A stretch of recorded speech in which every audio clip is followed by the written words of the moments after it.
Bom, eu já falei bastante antes, né? E quero reforçar a nossa responsabilidade com a festa, que não é só dos antepassados dos italianos, como alguns vereadores colocaram aqui, né?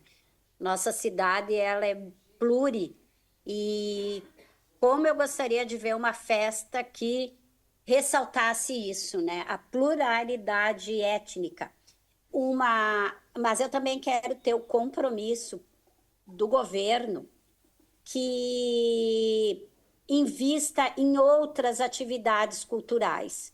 A festa é cultura, é um patrimônio nacional nosso, ou internacional até, mas nós vimos um governo municipal que está pedindo 6 milhões para uma festa em que investiu 800 mil na cultura no ano inteiro, quando o governo federal investiu 8 milhões na cultura em Caxias do Sul.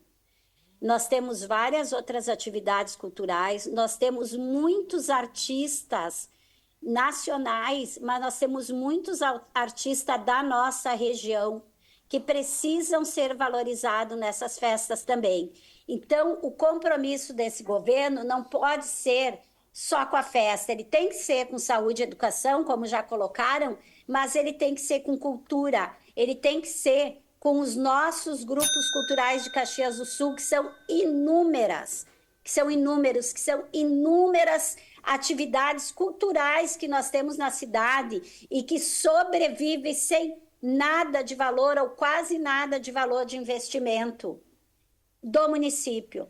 Então, eu acho que sim, nós vamos votar sim, com todas essas ponderações, em especial de responsabilizar a Câmara no último momento, para dizer que sim ou não, mas principalmente com a garantia, não só do presidente da festa, de que seja uma festa multiétnica e com artistas caxienses e da região, mas com um compromisso do governo municipal de investir em outras atividades culturais que nós vamos ter logo ali, não só na festa das colheitas, mas também no carnaval, em outras centenas de manifestações culturais que existem na cidade e que tem muito, mas muito pouco investimento mesmo do governo municipal na área da cultura.